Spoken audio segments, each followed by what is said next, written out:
Hello welcome to my channel जिसका नाम है फिजिक्स ग्लैंटी। तो आज हम लोग पढ़ेंगे रिजोल्यूशन ऑफ वेक्टर और यूनिट वेक्टर। मैंने बताया था फर्स्ट लेक्चर में जब मैंने आपको वेक्टर स्टार्ट किया था कि मैं यूनिट वेक्टर के बारे में पूरा डिटेल जब नेक्स्ट मतलब जब लेक्चर आएगा तब मैं आपको बताऊंगा। तो आज वो दिन आ गया है। तो let's start our topic resolution of vector. ठीक है, तो चलिए हम लोग पढ़ते हैं रिजोल्यूशन ऑफ वेक्टर।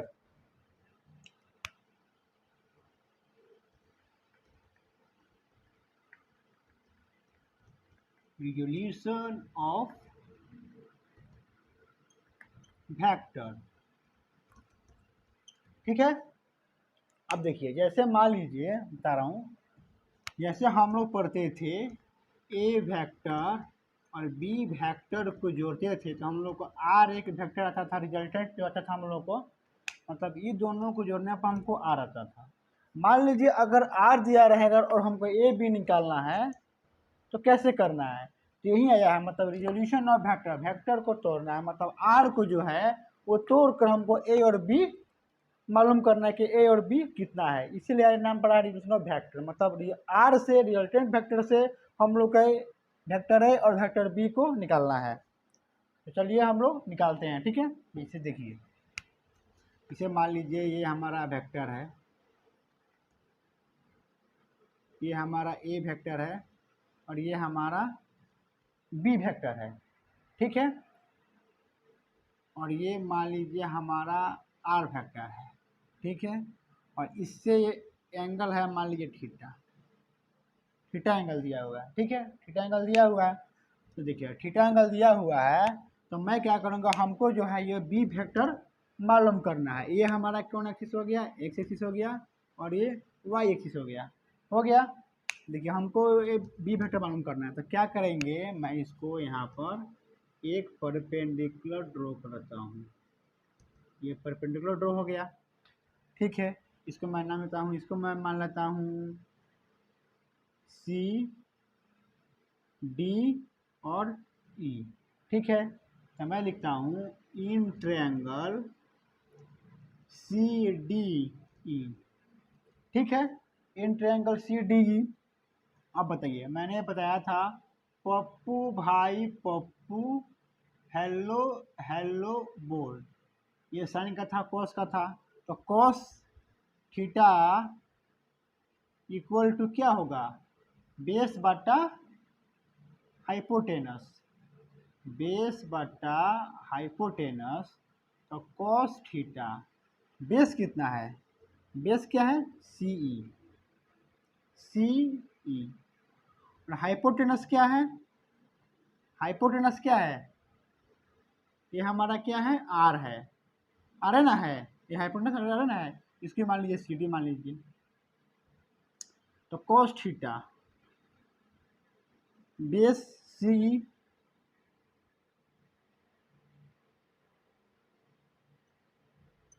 सी और हाइपोटेनस आर, तो सी क्या हो जाएगा आर कॉस थीटा, और सी क्या है, सी क्या है बी, बी है, और बी किस डायरेक्शन में है, एक्स डायरेक्शन में है।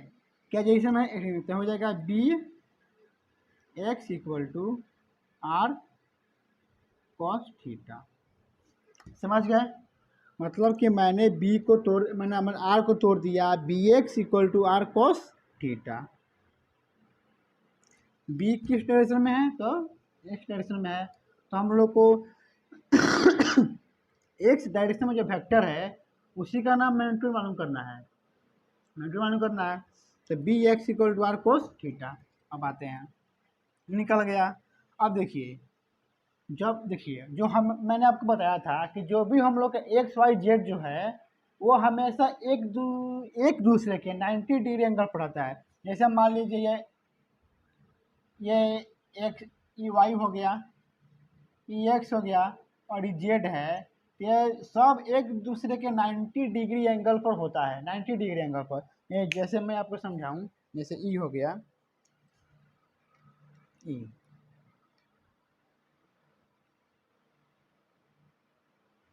ये y हो गया और ये x हो गया और ये हो गया ये z हो गया। तो देखिए एक दूसरे के सब क्या है 90 डिग्री पर है ना, 90 डिग्री पर ऐसा व्यक्ति के 90 डिग्री पर है। तो जब 90 डिग्री पर है तो जब ये थीटा है तो ये हमारा 90, ये हमारा 90 माइनस थीटा होगा। नहीं दिखा। ये हमारा 90 माइनस थीटा होगा। जब ये एंगल पूरा 90 डिग्री है तो ये 90 माइनस थीटा होगा ना, तो 90 माइनस थीटा होगा। तो अब देखिए फिर मैं क्या करूँगा, इस पर क्या कर रहा हूँ, एक परपेंडिकुलर ड्रॉ कर रहा हूँ। परपेंडिकुलर ड्रॉ किया, परपेंडिकुलर में ड्रॉ किया, उसके बाद देखिएगा क्या होता है। अब हमको ये निकालना है, वेक्टर क्या निकालना है, ये निकालना है जो किस डायरेक्शन में है, वाई डायरेक्शन में है, ठीक है ना, वाई डायरेक्शन में है। देखिए मैं क्या कर रहा हूँ, कोस इन ट्रायंगल लिख लीजिए पहले, in triangle C D E हो गया, इसको एफ मान लीजिए इसका, तो C F D cos 90 minus theta equal to base बटा हाइपोटेनस है। तो कॉस 90 माइनस थीटा क्या होता है, साइन थीटा होता है, ठीक है ना, लिख लीजिए यहाँ पर कॉस 90 माइनस थीटा जो है वो साइन थीटा होता है, ठीक है, बॉक्स में लिख लीजिए। तो sine theta equal to base कितना दिया हुआ है, बेस ये हमारा हो गया सी एफ और हाइपोटेनस हो गया सी डी हो गया। तो C F equal to C D sine theta. C F क्या है, ए है, कौन से डायरेक्शन में है, वाई डायरेक्शन में है, वेक्टर जो है वो वाई डायरेक्शन में है, वाई डायरेक्शन में है। तो ए वाई इक्वल टू, हम यहाँ पर बस मैग्नीट्यूड निकालें, इसको वेक्टर को हटा दिए, उसको मैंने मैग्नीट्यूड में लेंगे तो डायरेक्शन का कोई मायने नहीं है। तो सी डी क्या है, आर है, आर साइन थीटा हो जाएगा। यहाँ पर आर को थीटा। अब हमेशा देखिए, अब एक मतलब एक बात समझ लीजिए, जो भी जिस एक्सिस से आर जो है वो थीटा एंगल पर होगा उसको हमेशा कॉस ले लेना है, कॉस। जैसे मान लीजिए यहाँ पर आर जो है वो एक्स एक्सिस के साथ थीटा पर है, तो हम लोग क्या करेंगे, बी एक्स जो लिखेंगे वो आर कॉस थीटा लिखेंगे ना, यहाँ पर आया है, प्रूफ भी किया हूँ। अब देखिए अगर मान लीजिए यहाँ पर होता और ऐसे आर होता और ये थीटा होता, तो और ये बी है और ये है, तो ए जो हो जाएगा, बी जो होगा वो B Y equal to B cos theta हो जाएगा, क्योंकि आर जो है वो वाई एक्सिस से थीटा एंगल बना रहा है। और ये जो हो जाएगा, ये हो जाएगा ए वाई जो हो जाएगा, ए वाई ये हो जाएगा आर साइन थीटा। नहीं दिखाई दिया, आर जो हो जाएगा ये दिखाई देना ना, और ये जो होगा ए एक्स जो होगा वो आर साइन थीटा होगा। मतलब आर जो है जिस एक्सिस से एंगल बना रहा है, थीटा बना रहा है, वो एक्सिस जो हो जाएगा वो कॉस थीटा हो जाएगा, और जो जिससे नहीं बना रहा है वो साइन थीटा हो जाएगा, ठीक है। चलिए बन गया। जब क्वेश्चन थोड़ा देखते हैं, ठीक है, समझिए लोग ना। चलिए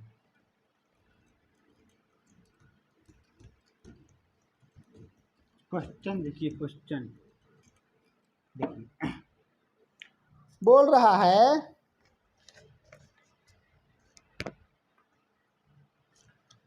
है a force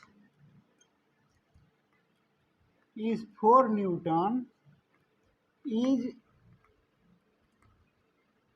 inclined at an angle of 60 degree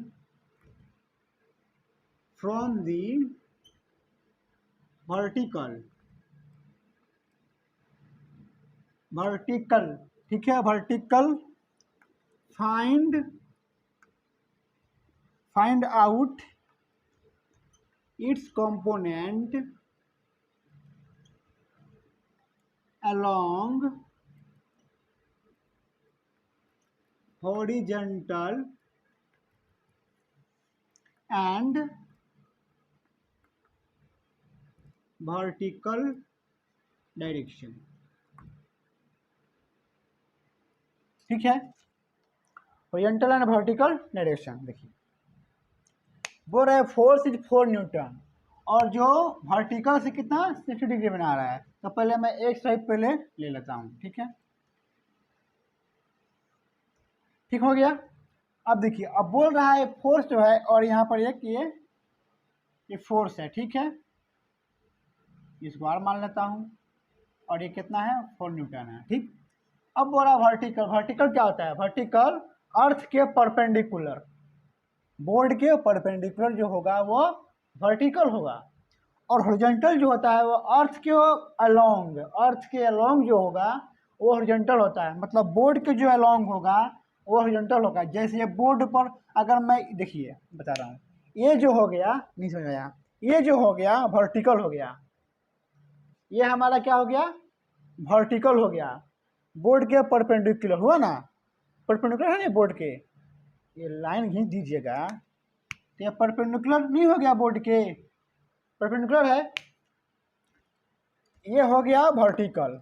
horizontal जो हो क्या हो गया वो बोर्ड के या अर्थ के अलोंग, और ये हमारा जो क्या होगा ये हो गया हॉरिजॉन्टल, बोर्ड के हॉरिजॉन्टल ये हो गया, या पेज पर रखिए, कॉपी पर रखिए, बुक पर रखिए, ऐसा रखिएगा बुक पर तो हो जाएगा हॉरिजॉन्टल, और बुक के ऊपर रखिएगा मतलब परपेंडिकुलर लिखिएगा, ऐसा लंबा रखिएगा तो ये जो हो जाएगा वो वर्टिकल, समझ गए। चलिए ये हमारा वर्टिकल हो गया, ये वाई एक्सिस है, ये एक्स एक्सिस है, वर्टिकल से क्या बोल रहा है 60 डिग्री, ठीक है। अब देखिए अब ये निकालना है, फोर्स क्या निकला है, ये फोर्स दिया हुआ है तो फोर्स वाई के अलोंग निकालना है, तो F Y equal to R cos 60, कितना दिया हुआ है 60 दिया हुआ है, आर दिया है तो 4 क्या होगा 4, और cos 60 का वैल्यू क्या होगा बताइए जल्दी से लो, cos 60 का क्या होगा 1/2 हो जाएगा, तो 2 हो जाएगा, 2 से 2 कट गया, 2 न्यूटन हो जाएगा। फोर्स y के अलोंग कितना होगा 2 न्यूटन। अब देखिए अब x के अलोंग क्या होगा एफ एक्स इक्वल टू, अब फोर्स जो होगा y के अलोंग कितना है 2 न्यूटन, तो x के अलोंग कितना होगा, तो एंगल बना रहा है r और y के बीच में बन रहा है तो cos थीटा होगा, अगर x के साथ कोई एंगल नहीं बन रहा तो क्या होगा ये sin थीटा होगा, तो r sin थीटा, r कितना दिया है 4, और साइन 60 कितना होता है √3/2 होता है, याद है ना, नहीं √3/2, 2 से 2 गया तो 2√3 न्यूटन। समझे कि नहीं समझे, समझ गए। अब देखिए अगर मान लीजिए समझ गए, अगर मान लीजिए इस वेक्टर को मैंने तोड़ा तो y के लॉन्ग वेक्टर आ गया, फोर्स आ गया, और x के लॉन्ग फोर्स आ गया, ये फोर्स क्या है वेक्टर ही ना है, तो y के लॉन्ग जो फोर्स आया या वेक्टर आया वो 2 न्यूटन है, और x के लॉन्ग जो वेक्टर आया वो 2√3 न्यूटन है, ठीक है। अब मान लीजिए अगर मैं दोनों वेक्टर को जोड़ दूं तो ये r वेक्टर आ जाएगा कि नहीं आएगा, आ जाएगा। तो r का रिजल्टेंट का फॉर्मूला क्या होता था a² plus b² plus 2ab cos theta, ये कितना दिया हुआ है a, मैंने किसी को ये भी मान सकते हैं, ये नहीं है कि ए को मानना, किसी को मान सकते हैं, तो मैंने मान लिया है जैसे वाई एक्सिस की जो अलग वेक्टर है उसको मैंने ए मान लिया, तो 2 है तो 2 का स्क्वायर प्लस बी का कितना है 2√3 का स्क्वायर प्लस 2 इंटू ए कितना है 2, और बी की और वेक्टर वाई एक्स के अलॉन्ग कितना है इंटू इसका 2√3 और cos 90, cos वेक्टर क्या होगा 90 नहीं होगा, अभी ने बताया था कि ये जो X axis Y axis Z axis होता है कि दोनों के बीच में किसी भी एक्सिस के दोनों के बीच में 90 डिग्री एंगल होता है, ये 90 हो गया cos 90, तो ये 4 हो जाएगा, ये कितना होगा 4 × 3 हो जाएगा, होगा ना, होगा ना। स्क्वायर रूट 3 का जो है वो 3 हो जाएगा ये, और ये 2 हो जाएगा, और 2 × 4 हो जाएगा, प्लस ये कितना हो जाएगा, सब जीरो हो जाएगा, क्योंकि cos 90 क्या होता है, जीरो होता है, तो सब जीरो से मल्टीप्लाई होगा यहाँ तक, तो क्या होगा, जीरो होगा। तो देखिए 4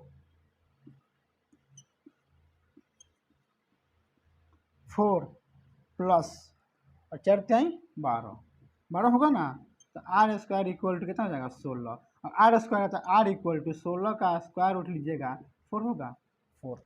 तो हमेशा जब हम एक्स एक्सिस वाई एक्सिस जब भी रहेगा तो मैं डायरेक्ट क्या करूंगा, आर इक्वल टू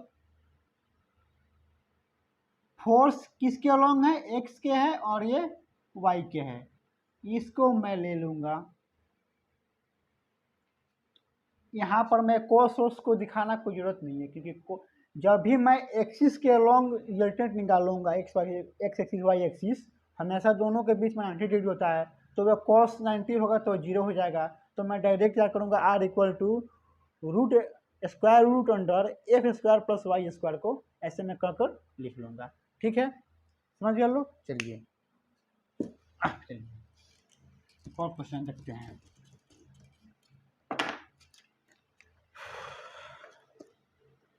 एक और क्वेश्चन देखते हैं बच्चे।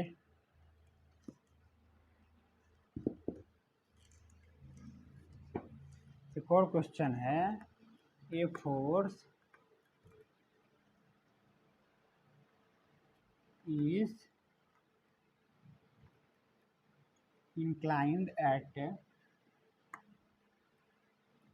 angle of 60 degree from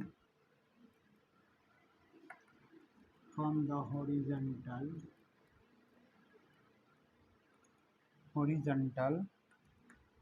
if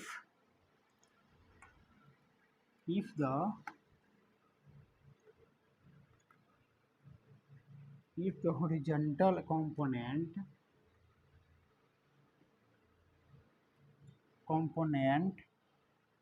of the force is 40 Newton, calculate the vertical component। देखिए क्या बोल रहा है कि force incline at angle of horizontal. अब देखिए, अब हॉरिजॉन्टल से बता रहा है, अब बोल रहा है हॉरिजॉन्टल से बता रहा है। ठीक है, हॉरिजॉन्टल से, हॉरिजॉन्टल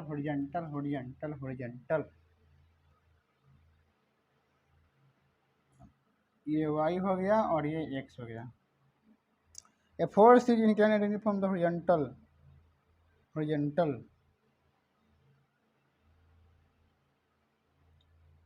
से कितना है, 60 डिग्री है,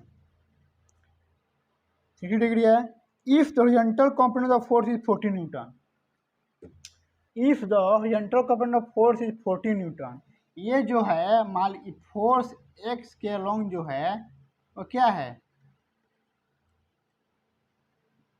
फोर्स के अलोंग जो है वो फोर्स कितना है 40 Newton. Calculate the vertical component. अब इस जो फोर्स अलोंग y है इसको निकालना है।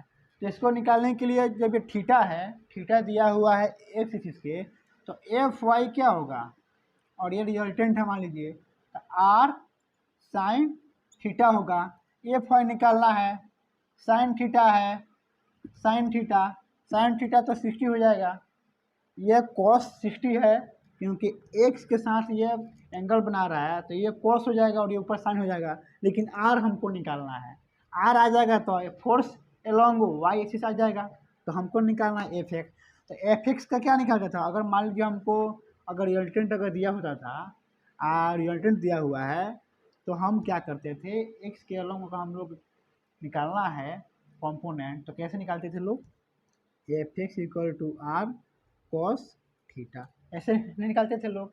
एफ कितना दिया है 40 दिया हुआ है, इसी में दिया है। आर निकालना है, cos 60 कितना होता है, 1/2 होता है, 1/2 होता है। अब देखिए तो आर जो हमारा क्या होगा, आर को मैंने r/2 इक्वल टू 40, तो R equal to 40 into 2, R equal to हो जाएगा 18 न्यूटन। समझ गए कि नहीं समझे? ऊपर नहीं दिखाई दे रहा है, फिर से मैं हटा हूँ। हम अगर एफ एक्स निकालते थे, एफ एक्स, तो एफ एक्स कैसे निकलता था, F X equal to R cos theta निकलता था, R cos theta. F X कितना दिया है, 40 दिया हुआ है, आर निकालना है, कॉस 60 हो जाएगा, क्योंकि एक्स के और आर और एक्स के है तो ये कॉस, एंगल एक्स के साथ में रहा तो ये कॉस होगा। तो R equal to R cos 60 equal to 40, तो आर कॉस 40 कितना होता है, 1/2 इक्वल टू 40, तो आर कितना हो जाएगा 40 इंटू 2, मतलब आर इक्वल टू हो जाएगा 18 न्यूटन। दिखाई दे कि नहीं दिखाई दिया, देखिए आर इक्वल टू 80 न्यूटन हो गया, 80 न्यूटन हो गया। अब देखिए आर हमारा आ गया, तो एफ वाई बोल रहा निकालने के लिए, तो F Y equal to R कितना हो गया 80, और साइन मेरा 60, तो साइन 60 कितना होता है, √3/2 होता है, तो √40 हो जाएगा, मतलब 40√3 न्यूटन। समझ गए, समझ गए? चलिए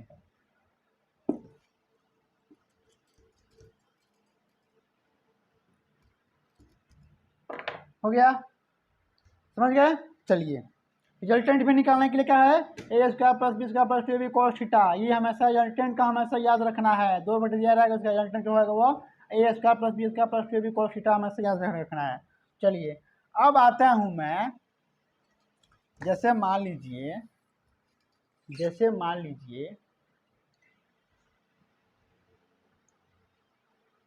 इसको कलम करने दीजिए,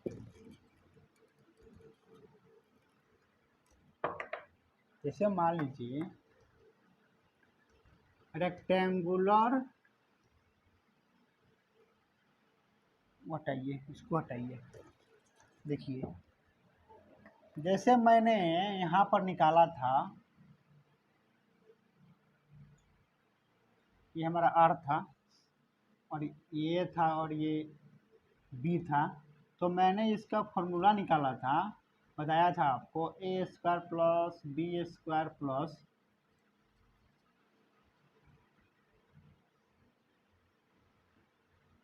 ए square plus B square plus 2ab cos theta था ना, R equal to A square plus B square plus 2ab और cos 90 था, cos 90, R equal to A square plus B square plus 0 हो जाएगा, cos 90 कितना 0, तो सब 0 से मल्टीप्लाई किया तो क्या हो जाएगा, ये 0 हो जाएगा, सब मल्टीप्लाई कीजिएगा तो 0 हो जाएगा, तो R equal to A square plus B square हो जाएगा, एक्स एक्सिस ये वाई एक्सिस हो गया, एक्स एक्सिस हो गया, एक्स और वाई बताया हूँ कि यह क्या होता है, यह 90 डिग्री पर होता है। तो अगर मान लीजिए अगर ए है, बी है, अगर एक और वेक्टर सी है और इसका पूछेगा रिजल्टेंट, तो क्या होगा, ये भी क्या है, ये भी 98 डिग्री पर है, ये भी 90 डिग्री पर, ये भी 90 डिग्री पर। अभी मैं बताया हूँ आपको कि ये जो तीनों वेक्टर होते हैं वो एक दूसरे के 90 डिग्री पर होते हैं, तो cos 90 क्या हो जाएगा, cos 90 क्या होगा, 0 हो जाएगा, तो 0 हो जाएगा, तो मैं इसको r equal to √root under A square plus B square plus C square लिख सकता हूँ,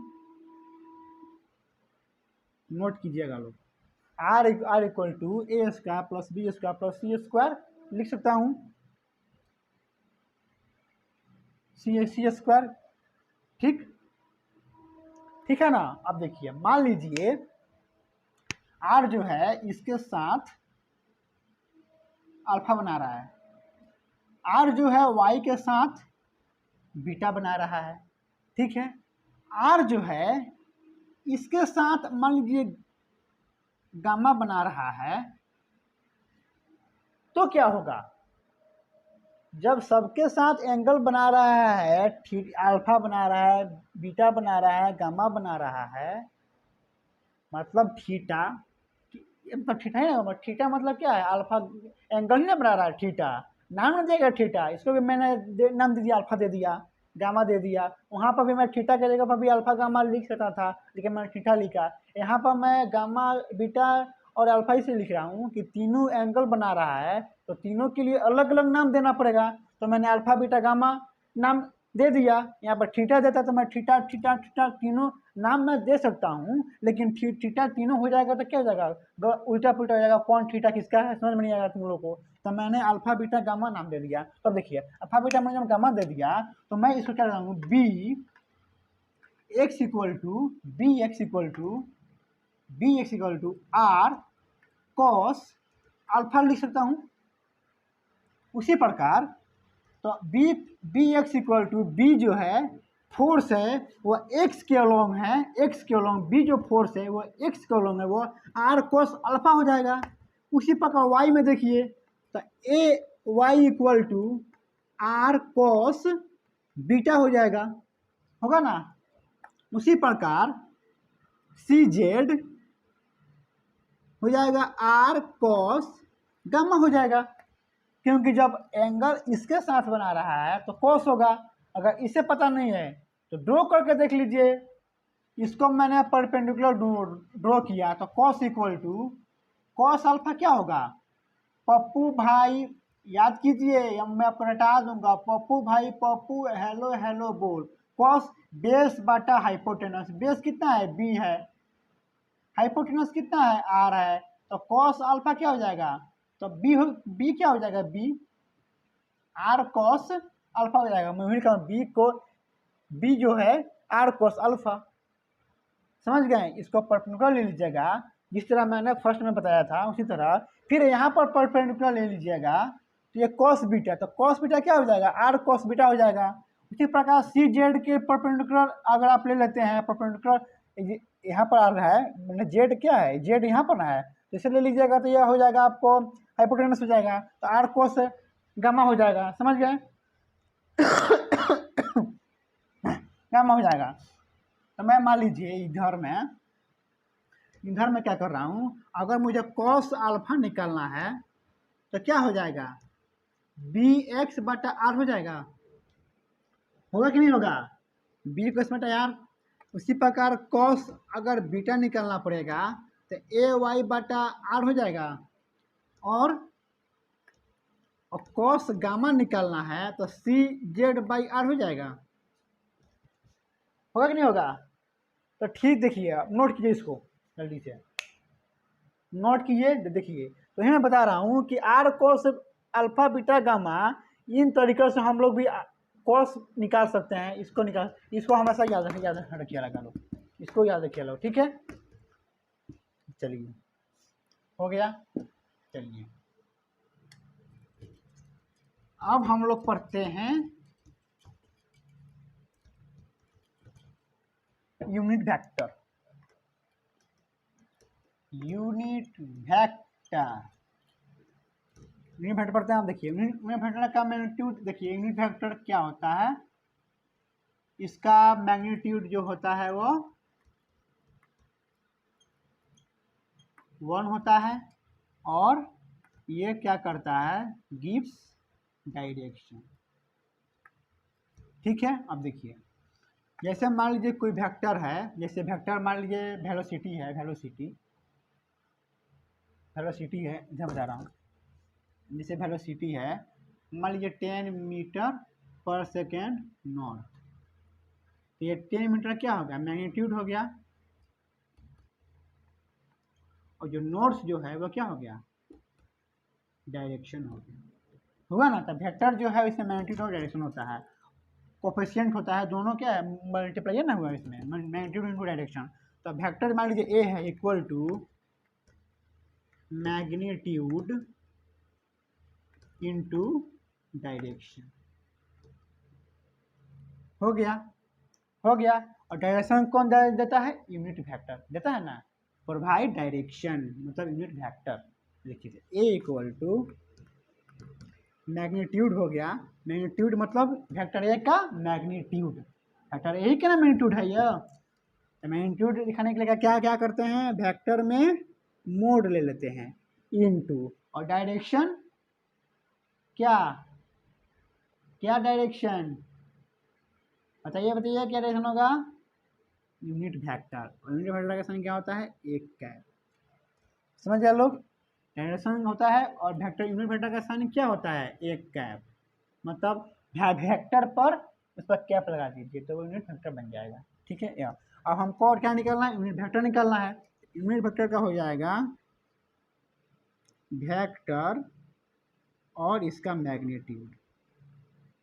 मतलब यूनिट वेक्टर निकालने के लिए वेक्टर को बाई उसके मैग्नीट्यूड से डिवाइड हो जाएगा तो हमारा यूनिट वेक्टर आ जाएगा। इसको नोट डाउन कीजिए, लगा लो, नोट डाउन कीजिए लो जल्दी से।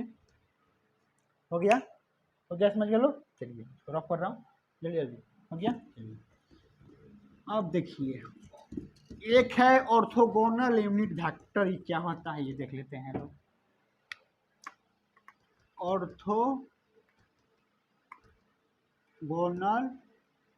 यूनिट वेक्टर, देखिए ऑर्थोगोनल वेक्टर मतलब होता है, जैसे मान लीजिए कोई वेक्टर है 90 डिग्री पर हो। ऑर्थोगोनल में होता है परपेंडिकुलर, मतलब वेक्टर जो हो वो 90 डिग्री पर होता है। ए वेक्टर है और ये बी वेक्टर है, ये वाई हो गया और एक्स हो गया, एक से हमेशा 90 डिग्री पर होता है। तो ये अगर दोनों वेक्टर क्या है 90 डिग्री पर है तो हमारा ऑर्थोगोनल वेक्टर हो गया। अब ऑर्थोगोनल यूनिट वेक्टर क्या हो गया अब देखते हैं। मतलब जिस वेक्टर का मैग्नीट्यूड 1 हो गया और वह परपेंडिकुलर है तो ऑर्थोगोनल यूनिट वेक्टर कहलाएगा। जैसे मान लीजिए ए है और इसका मैग्नीट्यूड 1 है तो ये हमारा क्या बन जाएगा? Orthogonal unit vector. और देखिए, और वेक्टर, और वेक्टर में साइन देखिए, एक्स पे क्या बोलते हैं? एक्स को आई, आई एक्स, एक्स को आई कैप, आई कैप मतलब यूनिट वेक्टर, कैप लग गया तो वो यूनिट वेक्टर बन गया। वाई को जे कैप, मतलब जे और आई एक्स को आई, जे को वाई, वाई को जे कैप, जे कैप का मतलब हो गया यूनिट वेक्टर, मतलब मैग्नीट्यूड 1 है। उसी प्रकार ये मान लीजिए सी है, वेक्टर सी है, तो ये क्या है? जेड एक्सिस है, जेड एक्सिस है तो जेड एक्सिस को बोला जाता है के कैप, के कैप। देखिए जेड आई जे के, मतलब एक्स एक्सिस को आई कैप, वाई को जे कैप और जेड एक्सिस को के कैप। ठीक है, देखिए और यहाँ पर वेक्टर जो है ऑर्थोगोनल इसलिए है क्योंकि तीनों वेक्टर 90 डिग्री पर है और वेक्टर और कैप लग गया तो वो मैग्नीट्यूड 1 हो गया। तो और इसलिए नाम पड़ा ऑर्थोगोनल, मतलब 90 डिग्री पर है, यूनिट वेक्टर मतलब कैप लगा है, वेक्टर। समझ गए लोग? चलिए अब देखिए, अब देखिए, अब मुझे अगर इसका मैग्नीट्यूड निकालना हो तो बताया था ना, A square plus B square plus C square. Cos इसमें नहीं लिखाएगा, क्यों? लिखिए, कोई दिक्कत नहीं है, लेकिन कॉस 90 क्या हो जाएगा? 0 हो जाएगा, तो उससे कोई मतलब है ही नहीं। तो अगर इसका मैग्नीट्यूड अगर हमको निकालना है तो कैसे निकलाएगा? ए स्क्वायर क्या लिखा जाएगा? ए कहाँ पर है? ए क्या होगा? क्या होगा? क्या होगा बच्चों? क्या होगा? 1 होगा ना, ये भी 1 होगा, ये भी 1 होगा। क्यों? क्योंकि मैग्नीट्यूड इसका 1 होता है। तो 1 1 1 कितना हो जाएगा? ये 3 हो जाएगा, √3 मान लीजिए यूनिट। ठीक है, चलिए समझ गए लोग? समझ गए लोग? समझ गए लोग? चलिए इसको मैं जनरलाइज फॉर्म लिख देता हूँ। समझ गए लोग ना? समझ गए लोग? चलिए जैसे मान लीजिए आर है, निकालना है, यूनिट वेक्टर है। जैसे मान लीजिए ए है एक्स स्क्वायर,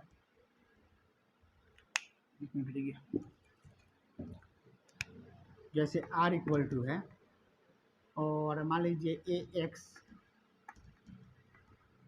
रिजल्टेंट जो है, जो आर वेक्टर है वो दिया हुआ है।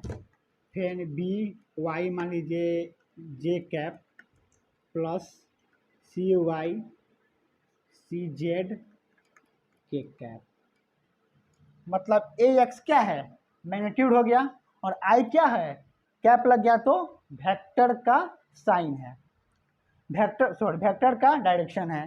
बी वाई मैग्नीट्यूड हो गया, जे जो है वो साइन है, सॉरी या डायरेक्शन है, सी जेड मैग्नीट्यूड है, और के जो है क्या है, वो डायरेक्शन है। अब देखिए इसका मैग्नीट्यूड अगर नहीं निकलना पड़ेगा, क्या करेंगे लोग, रूट अंडर ए का स्क्वायर प्लस बी का स्क्वायर प्लस जेड का स्क्वायर। समझ गए लोग, समझे नहीं समझे, समझ गए। अब देखिए चलिए क्वेश्चन बनाते हैं। क्वेश्चन समझ गए ना, मेरे फैक्टर समझ गए लोग ना, चलिए क्वेश्चन बनाते हैं। देखिए फाइंड आउट, क्वेश्चन ले लीजिए 1, find out, find a unit vector in the direction, vector दिया हुआ है 4i प्लस 3j। बोल रहा है find unit vector in the direction. पहले देखिए ए वेक्टर को हम लोग वेक्टर मान लीजिए ए है, इसको क्या कैसा लिखते थे, मैग्नीट्यूड इनटू डायरेक्शन, डायरेक्शन क्या होता था, एक कैप, ऐसा था ना। अब क्या बोल रहा है, find unit vector, unit vector निकालना है। ए कैप इक्वल टू हो गया ए वेक्टर बटा इसका मैग्नीट्यूड, है ना। अब देखिए ए है तो 4i प्लस 3j, यही है, यही है ना, अपॉन, क्वेश्चन यही था ना, यस। और मैग्नीट्यूड, मैग्नीट्यूड निकालने के लिए क्या बताया है, 4 प्लस ए दिया है तो आर इक्वल टू क्या हो जाएगा, 4 का स्क्वायर प्लस 3 का स्क्वायर, यही ना होगा, यही ना होगा, पता था ना।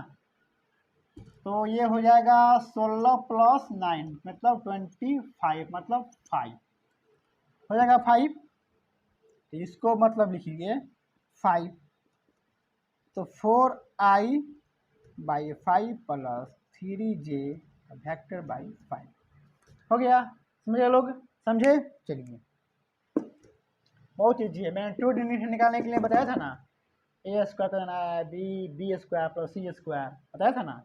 इसको मान लीजिए आप ए है, ए एक्स के लॉन्ग है और बी वाई के लॉन्ग है, तो ए स्क्वायर, तो इसका फॉर्मूला क्या क्या क्या बताया था मैं, R equal to A square plus B square root, बताया था ना, बताया था कि नहीं। चलिए अब आते हैं, हो गया यूनिट वेक्टर हो गया। अब दूसरा क्वेश्चन बनाते हैं। दूसरा क्वेश्चन बनाते हैं, मान लीजिए कि कोई वेक्टर है, वो दिया हुआ है 2i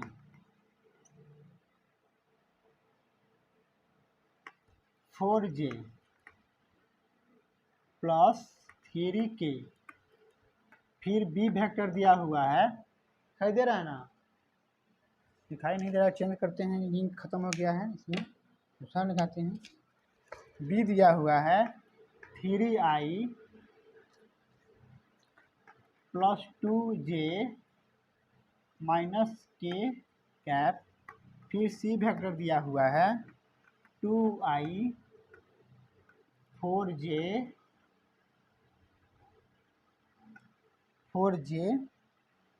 और 7k, बोल रहा है इसका मैग्नीट्यूड निकालिए। तो पहले क्या करेंगे, ये 3 वेक्टर दिया हुआ है, अब इसका मैग्नीट्यूड निकालना है, ठीक है ना, ए बी सी। देखिए क्या करेंगे, इसको पहले जोड़ देंगे, 2i 3i और फिर 2i, कितना हो जाएगा, 2 हो जाएगा 7i। उसी प्रकार 4j plus 2j plus 4j plus 2j हो जाएगा, 2j कैप, और ये कितना हो जाएगा -7 और -k, तो -8 +3k -5k कैप। हमारा आर जो हो गया ए आ गया, मतलब आर वेक्टर जो है यह ए आ गया। अब इसका पूछ रहा है मैग्नीट्यूड निकालिए, तो मैग्नीट्यूड का निकालने का फॉर्मूला क्या था, a² + b² + c² था ना। तो 7² + 2² + 5²। हमेशा इसमें पॉजिटिव वैल्यू ही लिखना है, बताया था। माइनस रखिएगा तभी पे हो जाएगा, लेकिन हमेशा मैग्नीट्यूड में पॉजिटिव वैल्यू ही लिखना है। तो अब 49 हो जाएगा, ये 4 हो जाएगा और ये 25 हो जाएगा। ये कितना हो जाएगा, 25 और 4 29 और 4 9 और 29 18 और 7 6 70 हो जाएगा। ये हो जाएगा 78। समझ गए, समझ गए। चलिए ए बी सी है, तीनों वेक्टर को जोड़ देंगे, एक वेक्टर मिल जाएगा, आर मिल जाएगा, फिर इसका मैग्नीट्यूड हम लोग 100 मिल जाएगा। तीनों वेक्टर को जोड़ने पे क्या आता था, तीनों वेक्टर को जैसे मैं इस तरह के पहले क्वेश्चन में हम लोग बनाते थे, A vector equal to B vector equal to C आता था। हम लोग सी का क्या निकालते थे, मैग्नीट्यूड निकाल देते हैं। जरा ए प्लस बी को जोड़, ए बी और सी को जोड़े हैं तो मेरा वेक्टर आर आया है, रिजल्टेंट आया है, और इसका हम लोग मैग्नीट्यूड निकाल दिए हैं फॉर्मूला से, a² + b² + 2b cos theta. तीनों वेक्टर क्या है, पर आई जे के है, क्या है, परपेंडिकुलर है, तीनों एक दूसरे परपेंडिकुलर है, तो cos 90 0 हो जाएगा। तो 2ab cos थीटा उससे कोई मतलब हमको है ही नहीं, a² + b² + c² से डायरेक्ट होने से हम लोग आंसर निकाल दिए हैं। ठीक, अब चलिए पूरा पढ़ते हैं, एक और क्वेश्चन बनाते हैं।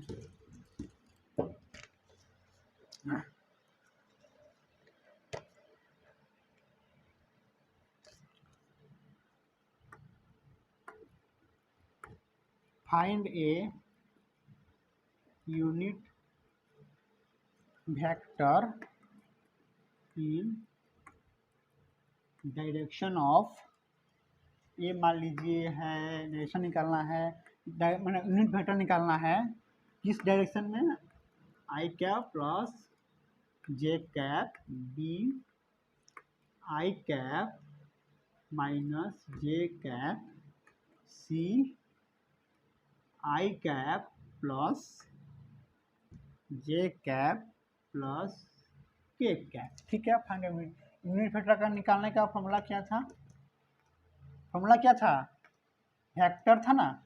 फिर देखा, देखिए इसको मैंने कैसे लिखा था, मैग्नीट्यूड लिखा था और ये डायरेक्शन था ना,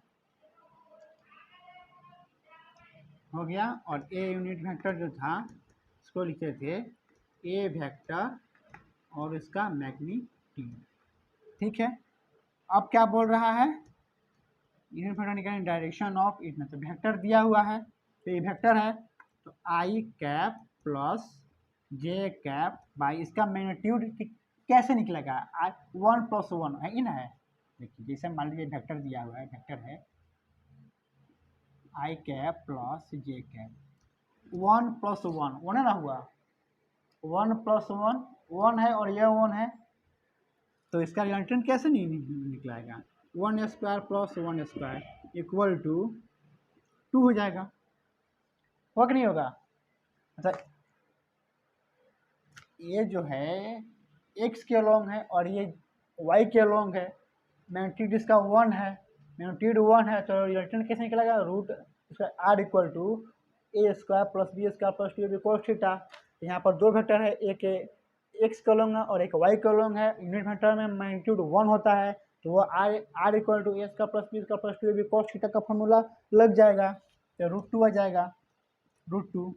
तो आई कैप इसका √2 प्लस जे कैप इसका √2, समझ गए। इसी प्रकार आइए फिर निकालना है आई कैप माइनस जे कैप, आई माइनस जे कैप, इसका ही मैग्नीट्यूड कितना हो जाएगा, 1 1 है, तो √2 हो जाएगा। A cap equal to minus I by √2 minus और ये जे माइनस √2। ठीक है, फिर इसी प्रकार सी है, ये ए वाला हो गया, ये बी वाला हो गया और ये सी वाला हो गया। और सी वाला क्या है, रूट के ए निकालना है, ए यूनिट वेक्टर निकालना है। तो I cap plus J cap plus K cap, तो इसका 1 2 3 फॉर्मूला था R equal to A square plus B square plus C square. मतलब आई और जे और के क्या है, ये डायरेक्शन ना है, एक्स वाई जेड और मैग्नीट्यूड 1 है। तो 3 वेक्टर है, एगो एक्स में है, एगो एक्स में है, एगो वाई में है और एगो जेड में है। तो इसका direction I X Y Z हो गया। मैग्नीट्यूड कितना है, 1 है। मैग्नीट्यूड 1 है तो उसका रिजल्टेंट कैसे नहीं निकलता है, A square plus B square बताया था ना। हाँ, तो हो जाएगा। तो 1 + 1 का स्क्वायर है, सब स्क्वायर है, तो ये √3 हो जाएगा। तो ये √3 A equal to I plus √3 plus J का इसका √3 प्लस के का इसका √3, ये वेक्टर निकल गया। ठीक है, अब आइए, समझ गया लोग। चलिए, जिसको भी समझ में नहीं आ रहा है, पढ़ा रहा हूँ फिर भी समझ नहीं आ रहा है, वो मेरे कमेंट सेक्शन में जाकर कमेंट करेगा, मैं उसको फिर बताऊंगा क्या चीज़ में प्रॉब्लम है, क्यों नहीं आ रहा है, क्यों कुछ नहीं बन रहा है। क्वेश्चन सब बनना चाहिए। अगर मान लीजिए एक और क्वेश्चन है कि A vector of magnitude 10 units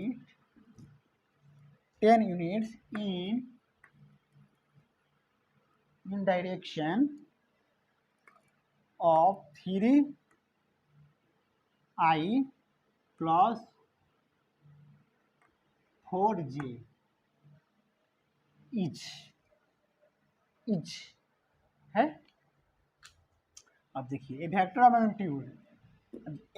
magnitude 10 unit, vector का मैग्नीट्यूड क्या दिया है, A vector of magnitude 10 unit in direction of 3i + 4j। मतलब देखिए, हम लोग निकालते थे ए वेक्टर का मैग्नीट्यूड इनटू डायरेक्शन। ठीक, बोला वेक्टर निकालना है। ए वेक्टर ऑफ मैग्नीट्यूड, कोई वेक्टर है उसका मैग्नीट्यूड 10 यूनिट है, इन डायरेक्शन 3i + 4j है, तो वेक्टर क्या होगा, तो वेक्टर निकालना है। तो वेक्टर निकालने के लिए ए आई मैग्नीट्यूड कितना दिया हुआ है, 10, और unit vector a unit vector निकालना है। तो यूनिट वेक्टर कैसे निकलता है, वेक्टर और इसका मैग्नीट्यूड से डिवाइड कर देना है। तो वेक्टर कितना दिया हुआ है, 3i + 4j दिया हुआ है, और इसका मैग्नीट्यूड निकालना है 3i + 4j। तो हो जाएगा r इक्वल टू, मान लीजिए 3 स्क्वायर प्लस 4 स्क्वायर होगा। यह i का 1 है तो 3 × 1 3 ना हुआ। अब और j का मैग्नीट्यूड 1 होता है, न्यूमरेटर 1 होता है, इसमें 3 है, 3 × 1 3 4 × 1 4 होगा, तो 3 स्क्वायर प्लस 4 स्क्वायर हो जाएगा। तो ये हमारा हो जाएगा 9 और प्लस 16, ये 25 हो जाएगा, और 25 का स्क्वायर रूट 5 होता है। ठीक, तो ये हमारा हो जाएगा 5, समझ गए। तो 3i + 4j / 5 से 10 गया 2 टाइम्स, ये हो जाएगा 6i + 4j। ये हमारा वेक्टर है, वेक्टर निकल गया। समझ गए लोग। तो नेक्स्ट लेक्चर में यूनिट वेक्टर पर और डायरेक्शन ऑफ वेक्टर पर बहुत अच्छा से मैं क्वेश्चन कराऊंगा। तो आप लोग मेरा लेक्चर को पसंद लगे तो कृपया सब्सक्राइब और शेयर जरूर करें। थैंक यू, धन्यवाद।